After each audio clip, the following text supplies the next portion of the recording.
What is up, everybody? Welcome back to another edition of the Sheehan Show. Me, Sean Sheehan, here on Sherdog.com. And today I'm back with another edition of the betting show as I try to make you some money with my top 5 bets for the week. If you're on this side of the pond, it's Cheltenham week, which is probably the biggest week in the year for betting. So you'll either be broke or in the money this week. Monday, broke. Tuesday, in the money. I'm recording this before the fights on Wednesday now. So we're doing well. We're doing well for the week. So hopefully we'll have a bit of money left by the weekend and could bet on some of these MMA fights. But please bet responsibly. Don't go overboard. Have some fun with it. And, when it comes to Sunday morning or Sunday night or whatever, we're all happy going into next week. So please do that. Let's talk about last week before we get to next week. And again, bit of a mixed bag last week. I feel like every week so far this year has been a bit of a 50-50. I went 2 for 2 last week, 2 from 4. So again, I'm very much the judging guy, and I'm like, oh no, let's give the judges a bit of slack here, and like the people talking about betting in it. But when Alex Pereira lost this, I was like, they're the judges, they're against me. They're against my bet, because there have been a few recently, as people who are long-time listeners to this show know, that have really gone against me in terms of the judging that I thought were a little bit iffy maybe. And again, I did think Alex Pereira won this, and I gave Alex Pereira some of my bets last week, but he didn't. That was a close fight. It was by no means a robbery or anything like that, but I did have it for Pereira. Interesting fight though, Ankalaev, and if you listen to my analysis last week, I did tell you, I did a full-on analysis of how Ankalaev wouldn't take him down. Now, I did say maybe he would take him down the odd time, but he'd get back up and things like that. So I think my analysis is pretty good on that. And to have that analysis nigh on 100% correct, and him still to lose, that's when it hurts. That's one of those where you're like, is there any logic to this at times? But anyway, we'll go again. The other bet that didn't hit, it was even worse for me. Robin Frank. He was fighting Dennis Frimpong. Now a bit of a consolation that Dennis Frimpong is Irish, so we had a good Irish winner there, so that's all right. But I think this is more Dennis fought to another level, honestly, than Robin Frank not being a good prospect. But I got that one 100%, called that one wrong. Fair play to Dennis Frimpong. Our Flyer of the week didn't happen, the Kuniev fight, so we leave that to one side. Our parlay of the week, we had Pereira in that, so that got ruined there, and Kuniev was in it as well. And then the 2 bets that we hit, 2 pretty good bets, I think. I think both of them, we got the logic pretty straight up, 100%. Fiziev Gaethje fight to go to decision, plus 110. We got a bit ropey there, was it in the second round? But other than that, I think it was always going to decision. And then Turner and Bahamundes over 2.5 rounds. We had plenty of space on that one anyway, and that was minus 150. I think it came in a tad as well. So, those are 2 good logical bets, I think, that hit. I think the Pereira one was a good logical bet. It didn't hit, so we can count ourselves, I think, a little unlucky. And the Robin Frank one was just a bad bet. Let's be honest. But relatively happy with that. So overall, we haven't hit a flyer yet through 7, and we're 21 from 39, so a little bit under that 50% with our normal bets. So that's always the mark we try to keep under. And giving out even money bets or good price bets is. It's not always the easiest to do, and we'll continue to do, because this is more about fun than records or anything like that, and maybe finding a good price and finding a good bet that might otherwise not be there, depending on circumstances a lot of time. And that's what I'm going to go with my first 2 bets for this week. So I have 5 bets. I'm going to give you the first one from Cage Warriors. There's 2 Cage Warriors cards this weekend, and then the rest of them are from the UFC. And I'll tell you why in a few minutes, but basically because there's a lot of fights cancelled in Cage Warriors this week, and there's, I would say, the bigger fights, they're kind of large enough favourites in them. But the one I will give you, I'll start off bet number 1 of the week. I'm going for Michael Tchamou at plus 165 to win his fight straight up. He's fighting Mantas Kondratvičius, easy for me to say, in the, I don't know if it's the co-main event or third from the top on the Cage Warriors 184 card, which goes down on the Friday night. That will be March 14th. That'll be on UFC Fight Pass as well. a very, very interesting fight. So I've tracked this guy Mike Tchamou for a good while. I used to work with Jake Smith over in Severe MMA, and still be friendly enough with Jake, and he used to tell me about this guy coming up, you know, in the northeast of England, and how, you know, he came from really humble backgrounds and was, you know, couldn't really speak English, and just, you know, went into these gyms and tried to get a bit of help and tried to learn these crafts, and he did that, and a few gyms took him in, and this guy just like rose and turned into an absolute beast of a fighter. Now his career through 10 fights hasn't got amazing, you know, he's 6-4 as a 33-year-old, but if you look at some of the guys who he's been in there with, like Samir Kadri, Will Curry, Nanglis Kanskauskas, who, you know, these lads are either fighting for titles, on the verge of titles, or top prospects themselves. And then Carlos Grassa, the last time, he was doing well in that fight initially until he lost it. That was his last loss, but that was in November of 23, and since then he's gone on a good 3-fight run with 3 finishes, and I think he's hitting something in his career that a lot of people saw a few years ago.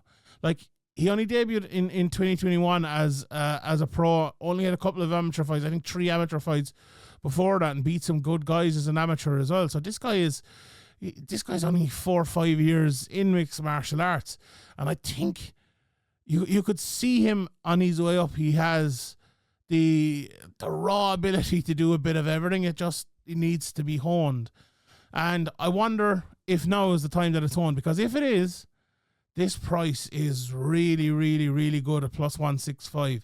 I watched a bit of his opponent. He's only, what did I say, 5-1, 5-1 in his career, yeah. There is a bit of tape on him, not a whole lot. He's not a bad fighter at all. This is good matchmaking again by Ian Dean. I think they're pretty evenly matched up. Mantis is a really attacking fighter, loves like stepping elbows and spinning back fists, and this fight is going to be bonkers, I think. Like, if I could pick a fight at night, I think I'll probably be picking this. I think this is going to be really, really good. And that's part of the reason why I'm picking Big Mike.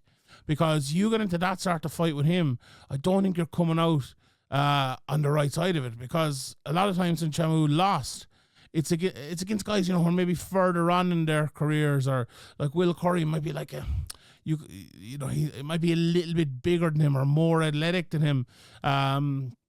And, you know, when you fight a guy like that in your 4th or 5th fight, it's going to be really, really tough on you. Whereas if you try to go to a war with a guy like that who hits very hard and is not afraid of it at all, I don't think that's the best strategy in the world. Now, Mantis is a bit of an unknown with him, like, because he's a few submissions, a good few knockouts as well. Watching one of these fights, like, he comes out at parts of the fight and he's a wrestler. He comes out at other parts of the fight and he's a striker. And, you know, the blend isn't really there as such, but he's still very young in his career, but that's almost an advantage to him at times. So I think Mike is going to have to be careful about that. I mentioned that Carlos Grasso, he did well at the start, but he went out and he tried to take down Carlos, and I'd wonder if he will do that again against Mantis here, try to take him down. But if he doesn't, I still think he has a real chance in this. And, you know, having watched the two of them, maybe there's a touch of bias because I've known him for a while, and I kind of like Mike. But watching the tape on both of them, I think he has certain advantages if Mantis fights the fight that way.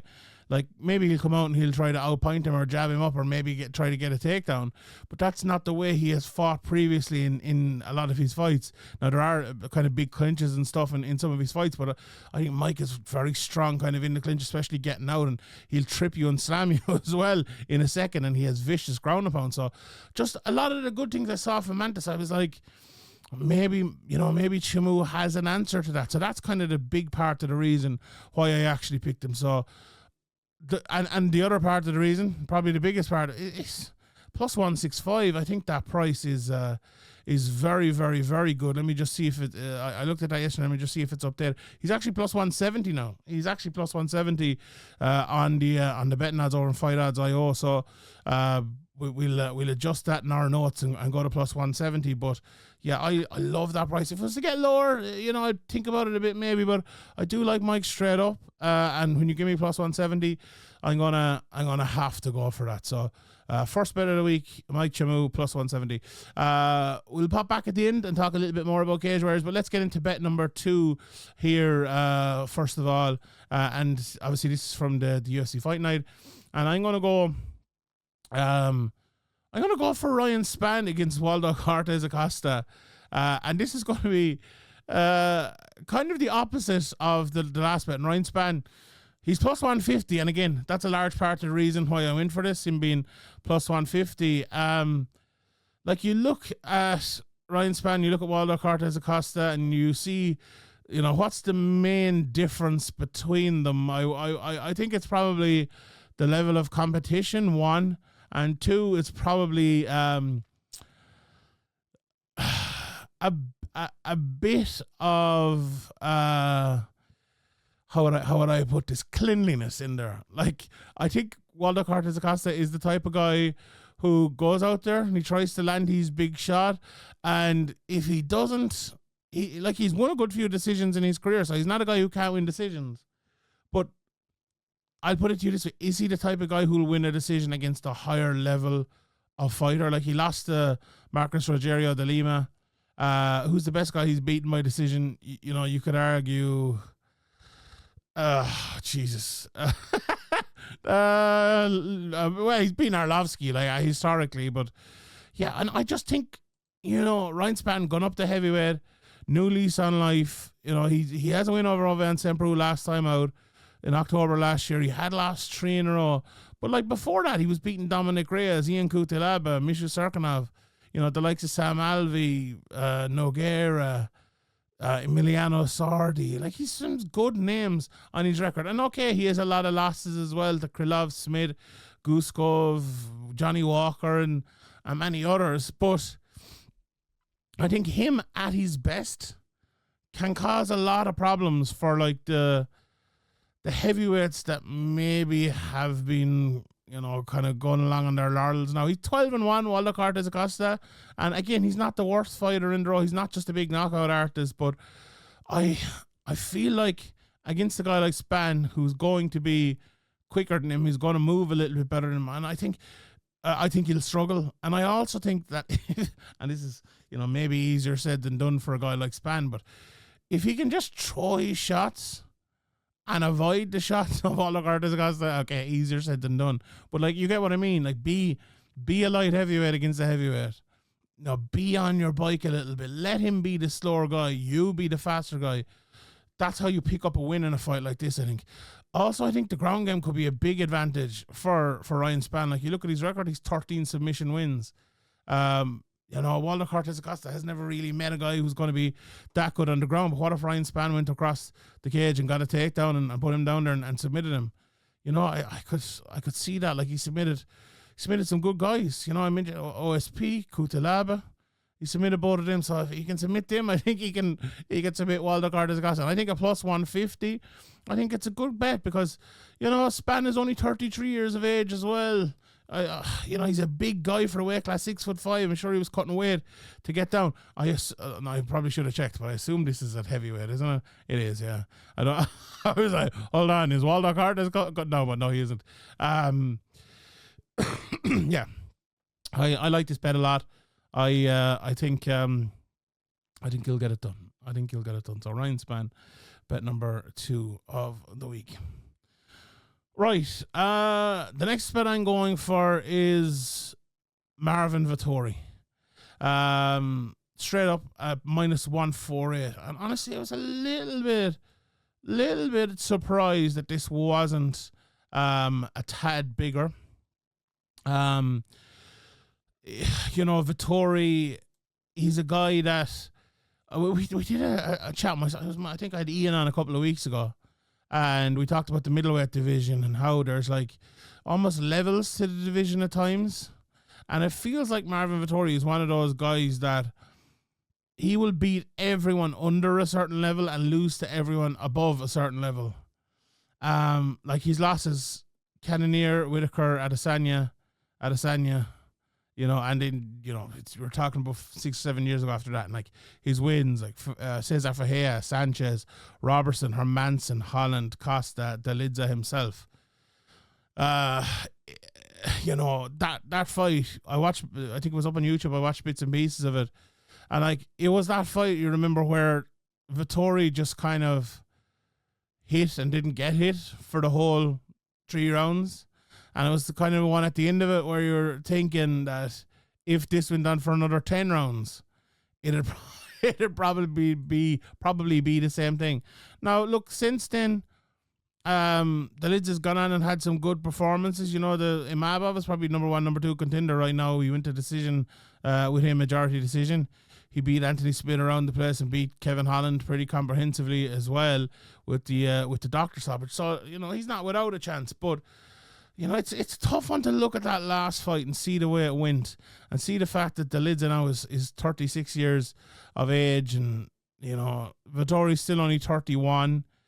You know, fighting out of Extreme Couture as well. We know, you know, that gym has really improved, guys, over the last while. Look, I think we all know, or we all thought when this fight was made, that it's a bit of odd matchmaking. Like, why are they having this fight again? Now, will that go against Vettori? Maybe it will. Maybe that will play a factor into it. But I just think he's a little bit more classy. And the type of guy as well, I think, who might take this as a slight, and that might work for him. That might help him. That might give him the drive he needs. Because, like I've said about Vettori before, like, I don't think he's one of those guys with the type of personality that can be cool, calm, and collected, and, you know, everyone's best friend. I think he's better when maybe he's setting people against him and being a bit of a, being a bit of like, oh, the world is out to get me type of guy, you know. And now, maybe I'm completely wrong on that, but just based on previous, I think that is the case. And if that's the way he has used this rematch being made, I think that can work for him. So, look, I haven't given you much technical analysis there because we've seen the fight already. You know, we've seen Vettori kind of just outbox him, pick him off, win pretty easily. Like, is the 5 rounds? Let's say who's if that fight was to go 2 more rounds. If you're to say who benefits from the 5 rounds, you know, it's hard not to say Vettori. Like, look at Vettori as well. How many 5 rounds he has gone to? He's fought Cannonier to 5 rounds. He's fought Costa to 5 rounds. Fought Adesanya to 5 rounds. He's fought Holland to 5 rounds. He's fought Hermanson to 5 rounds. That's an awful lot of 5-round fights. You look at Elizeu. He went with Imavov to 5 rounds, and that's it. So that experience tells an awful lot, and he lost that fight as well. Vettori didn't win all his, but you get the point I make. I think Vettori. I think he wins. I think he's the rightful favourite, and I have him winning this one. And I don't know if I gave the price. Sorry, the price is -148. I'm taking a bit of a risk with the next one, and I'm going for a +128 bet. And I'm going for the fight between Chidi and Njokuani and Zaleski dos Santos to go to a decision. I like both of these guys an awful lot. My next sentence here would normally be both guys are finishers, but when we're taking the fight to go to a decision, maybe that's not the best thing to go to start off with. But I have a logic behind it. Now, if my logic is right or wrong, feel free to tell me in the comment section. But let's just have a quick look at the recent records of both of them. So let's start at Zaleski first of all. Now, his last fight was against Zach Scroggin. Never heard of him. Who's he? And he finished him in a round. But his fights previous to that, okay. Randy Brown, decision. Fakarinov, draw, decision. Decision with Nurmagomedov. Decision with Santini. Decision with Salikov. Decision with Alexei Kunchenko. And that's back to 2020. So 1, 2, 3, 4, 5, 6, 7 decisions in a row before the last one. And then Chidi has less decisions now, don't get me wrong, but his last 2 in a row, my old friend Reese McKee, my countryman, decisions against Jared Gooden. He had a knockout against Elizeu before that, but then he went to decision with Jurev before that as well. He has gone to a decision 11 times in his career. Now he has 34 fights. Zaleski's gone to decision 12 times in his career, but 7 of them are in his last 8 fights. So I think that kind of tells a story as well. He is getting on. He's 38 years of age. Maybe that power, that finishing ability is dwindling a little bit, although last time out, obviously he did it. But all of that aside, that's just the stats to back up my opinion. I think this is going to be a bit of like both guys are very good and it's going to even it out a bit type of fight. Because I think Zaleski has showed in that last fight, and a lot of those decisions as well are pretty close. And when you can go to decision with good fighters like some of the guys I mentioned, about 6 months ago, everyone was talking about Benoit Saint-Denis as the next coming of Jesus, and it was Benoit H. Denis, I think it was, and he beat him to a decision.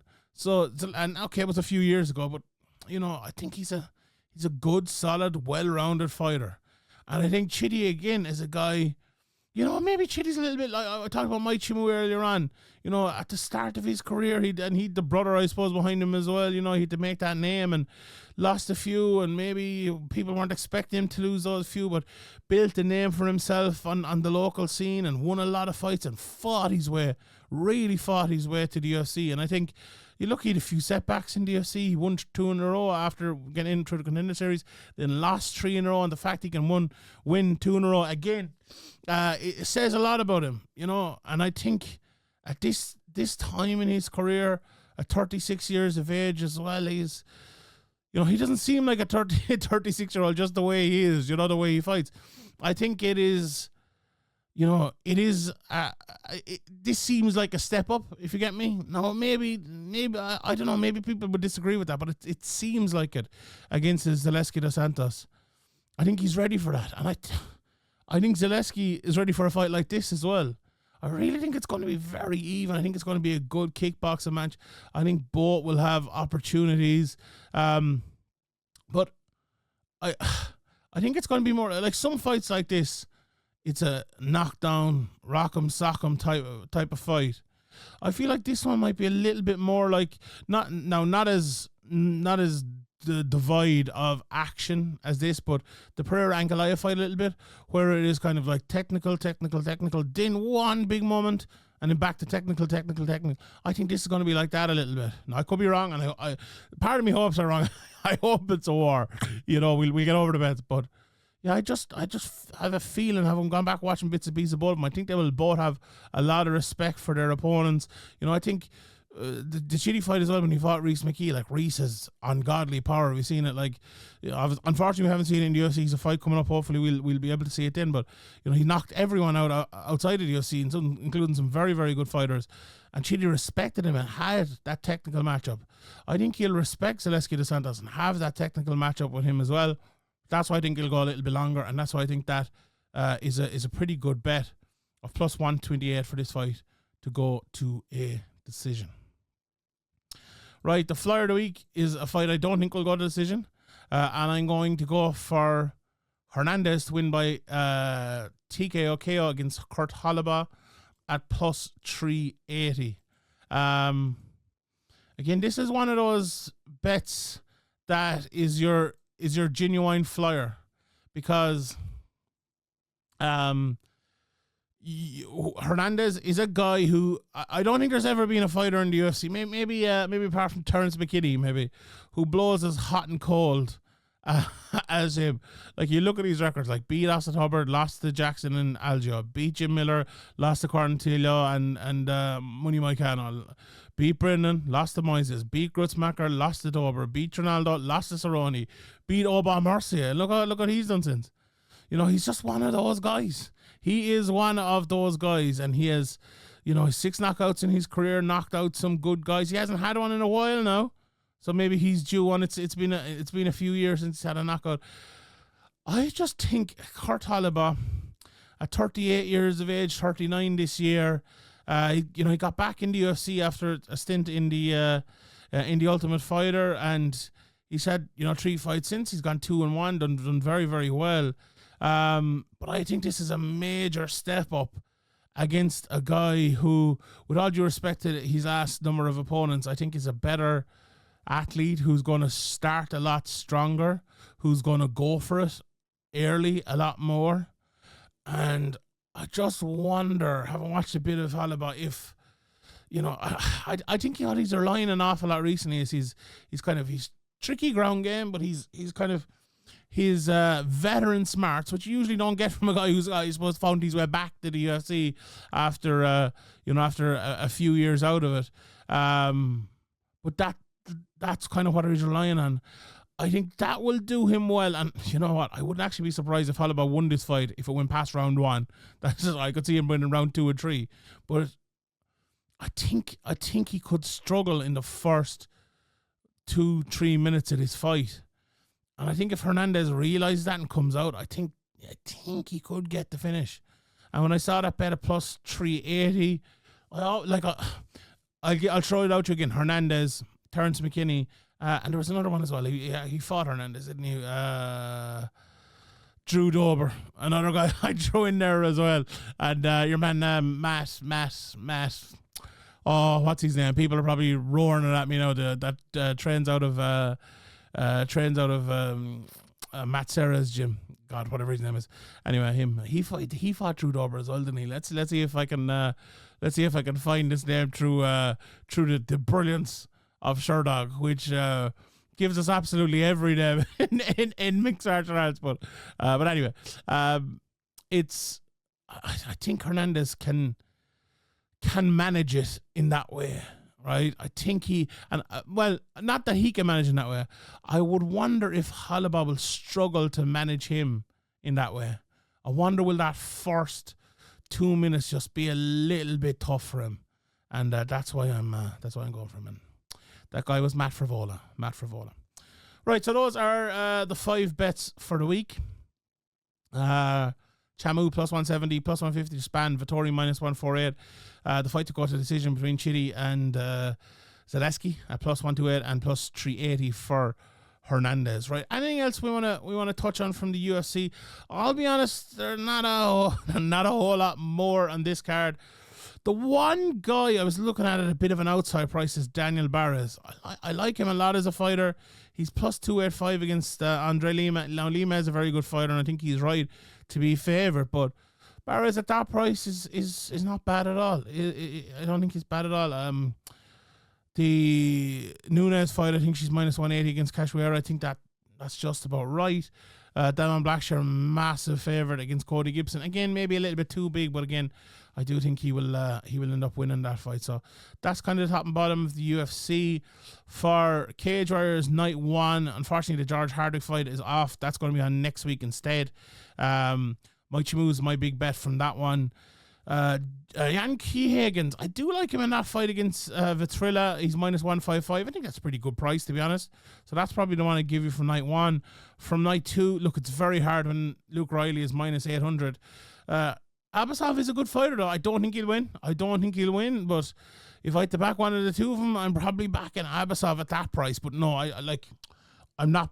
There's no way. Like, if Luke Riley was minus 400, I'd probably be backing him, but you can't back at minus 800. Other than that, Emil Brown is a massive favourite as well against Sam Blasco. He's gone down in weight as well. I was talking to Brad about that.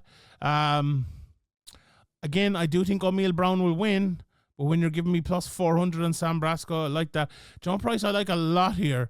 And it's, if you're doing the accumulator, maybe something. Teddy Stringer at minus 300. That's a price I don't think you'll be getting him at again. So maybe for the accumulator.